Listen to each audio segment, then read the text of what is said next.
Qorattoonni saayinsii hawaasaa akka jedhanitti eenyummaa jechuun sabni yookaan gareen tokko kan ittiin of beeksisu qofa osoo hin taane kan ittiin warra kaan irraa adda bahee of bulchuudha.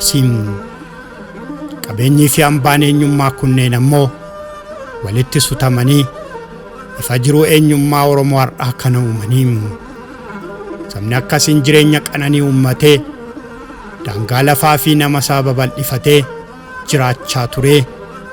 Erga sirna Abashaa jalatti kufee qabsoo bilisummaa isaatiif taasiseen seenaa dheeraa qabsoo fi madaa siyaasaa lakkaawamee hin dhumne hedduu tuulame qaba.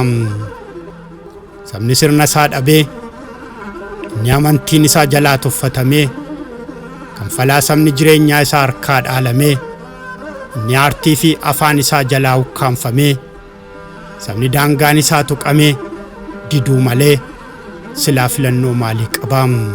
Murtee du'aa qabu amma gadi baasanii mataa isaanii facaasuu danda'u. Araarsoo abbaa humnaa fa'aa murtii du'aa qaba ture. Fissahaa Birraasaa murtii du'aa qaba. Abbaa Magaal murtii du'aa qaba.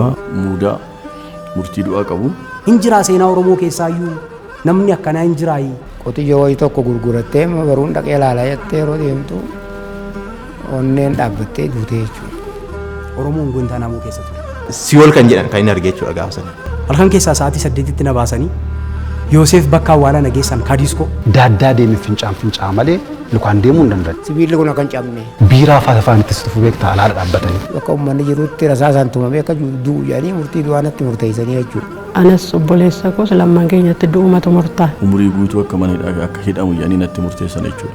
Umurii guutuu natti murteessan. Anatti waggaa 18 natti murtaa'e. Boolisootuma nu eegu kanaatu yoo jarri kun qonqoodhaan dhuman qawwee keenyatuma gallaa jedhanii. Dhuguma haqaaf hin kaane yoo nan ta'e na ajjees. Mana seenaa bishaanis jala dhangalaasa. Sukkaraaf bassoo waan qabaniis shaanxaa isaanii keessa barbaadaa jedhanii. Du'a 5 nutti gaafatin. HIV nu nama ajjeesaa jira harka keessan inni illee yoo duune waan qabduun jedhee. Waggaa 22 fi ji'a 6 ammanee dhaafeessa turre. Qabsoon illee yoomiyyuu nagayeen jedhane waan ofiiti namatti mi'oofti nagayeen jedhamtu. Otoo luka isaanii argite hin boocha. Lukti isaanii raamma'ee kan goggoge. Nyaata gartee ilmi namaa nyaata osoo hin ta'in nyaata nama nyaata. Ani sareen maatii kootii sareen qe'ee abbaa kootii aannan dhugu. Saamunaan nu barbaachisa. Paantiin nu barbaachisa. Kaalsiin nu barbaachisa. Eenyutu waan nu godha? Hin jiru. Jaalladhii barbaadaa jirra. Yoo dhufe maal goonaaf? Wayyaa gaafa maneedhaati baanii namas jiru. Mandeellaan lubbuudhaan gaafa ba'u waan Mandeellaan madaalu godhamuufi qaba. Mandeellota iddoo biraatiifis akkasuma. Dhaloonni ammaa kun waa gaafachuu qaba. Biyya isaa eeggachuu qaba. Maatiin dhufee sin gaafataa innaan dhufee na gaafataa ture jedha. Yoo dhufee innaan obboleessi koo tokko waggaa arfaan har'aa dhufee ture. Qullaa keenya paantiidhaan Jaappooniidhaan luka duwwaa simintoora rafaa ture.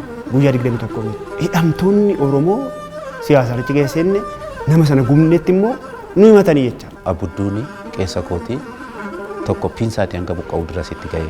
Akka kaaffiyaaloo kanatti kiraanchiin naa tolfameen asirratti naa tolfamee teessoon naa tolfameen. Oromoon akka karaan dabarre akka waan barbaadu hin arganne akka waan gaafate deebii hin arganne kan gochaa ture baay'inaan Oromoodhuma jedheen amana. Maraatu kana filadheen guyyaa kana guutuu dhagaa gurguddaa kana fuudhee lafa tumaa jechuudha. Amma paantii qofaan hin deemu. Qaamni kiyya qullaadha jechuudha. Bakkuma nuti jirru namnumti nu gaafatee hin jiru. Har'a waa'ee Oromoo qabsoo Oromoo namni sitti an Oromoodha namni siin jedhu baay'ee. Gaafa gadi baanu maatiin keenya hin jiran dhumaniiru. Waggaa 23 booda gaafa baanii namoonni isaan wajjin turan dhumaniiru kaan.